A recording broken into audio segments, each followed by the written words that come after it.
नमस्कार दोस्तों।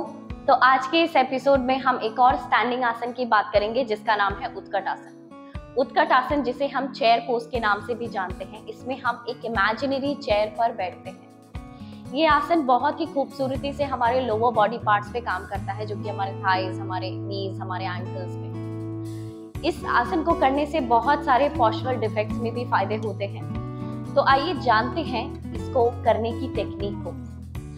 सबसे पहले ताड़ासन में खड़े हो जाएंगे, बिल्कुल सीधे। अपने दोनों पैरों में हल्का सा गैप रखना है, ज्यादा नहीं रखना है। दोनों पैर जो है वो समानांतर रहेंगे, पैरेलल रहेंगे एक दूसरे के। आपकी जो पैरों पे वजन है आपके शरीर का, ध्यान रखेंगे वो इक्वल होना चाहिए। आपका बॉडी वेट टिल्ट नहीं करेगा किसी एक तरफ ज्यादा या फिर कम। अपर बॉडी पे फोकस करेंगे। अपर बॉडी बिल्कुल सीधी होनी चाहिए। आपका चेस्ट जो है हल्का सा लिफ्टेड रहना चाहिए। शोल्डर्स एंड आपके चेस्ट बिल्कुल वाइड खुले होने चाहिए। आपके हाथों को भी स्ट्रेच करके रखेंगे। नाउ फ्रॉम हियर इनहेल करते हुए धीरे धीरे करके हाथों को ऊपर लेकर जाएंगे। आपके जो हाथ है वो कान के बराबर में आ जाने चाहिए।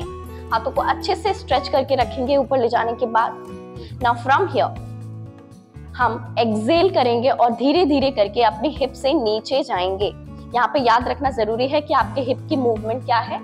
It is going down and back, taking your hips down and back. हम तब तक नीचे जाएंगे जब तक कि आपके हमारे जो थाइज हैं वो पैरेलल ना हो जाए जमीन से।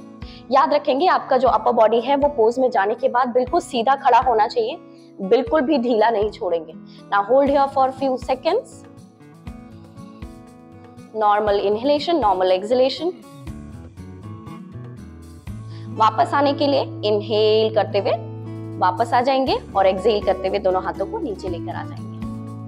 तो आइए अब सीखते हैं वो दो कॉमन मिस्टेक्स जो कि उत्कट आसन करते हुए हमसे हो जाती हैं। The first common mistake is pushing the knee forward while going down. Yes, तो इसमें होता क्या है, एज बिगनर्स हमें पता नहीं होता और जब भी हम नीचे जाते हैं तो we push our knees forward, which is the wrong practice and this is called as highly stressed knee. इसमें आपके नीज को बहुत ज्यादा स्ट्रेस आता है।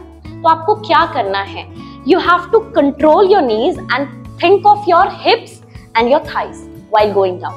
तो फोकस आपका सारा नीज से हटके आपका थाइज पे और हिप्स पे होना चाहिए। So when you're going down, you have to control your knees and then slowly go down with your hips and thighs.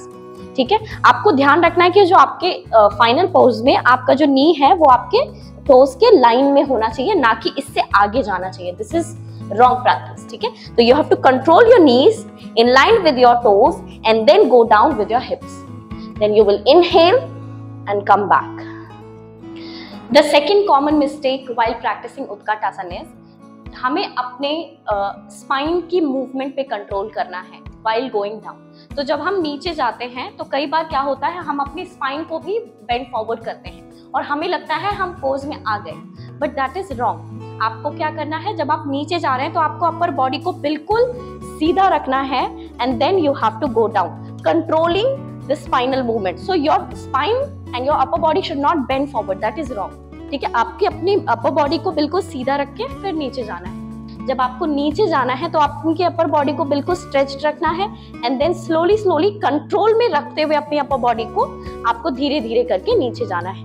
So you don't have to bend like this, you have to go down straight with your upper body. So basically your upper body should stand tall and straight while going down this way.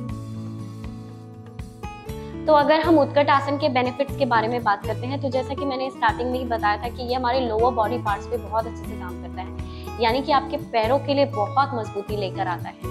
पैरों में जिनको भी दर्द की शिकायत रहती है या फिर पैर बहुत कमजोर फील करते हैं, जल्दी चलने के बाद जल्दी ही पैर थक जाते हैं, ऐसी कोई भी समस्या है तो ये आसन आपके पैरों के लिए बहुत ही अच्छे से काम करता है। इस आसन से हमारे जो जितने भी लोअर बॉडी पार्ट्स हैं, हमारे एंकल्स, नीज, जितने भी मसल्स हैं हमारे पैर के, सभी बहुत अच्छे से इंगेज रहते हैं, बहुत अच्छे से उनकी एक्सरसाइज हो पाती है। ये both skeletal and muscular structure जो पैर का है उस पर बहुत अच्छे से काम कराता है, उसे स्ट्रेंथ देता है।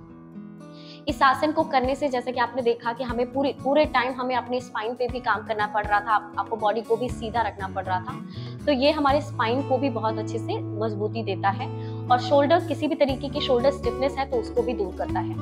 ये इवेंचुअली धीरे धीरे प्रैक्टिस करने के बाद हमारे पोस्चरल डिफेक्ट्स को भी दूर करता है। कोई भी तरीके की अगर पोस्चरल प्रॉब्लम है आपके बॉडी में तो उस पर भी बहुत अच्छे से काम करता है ये आसन।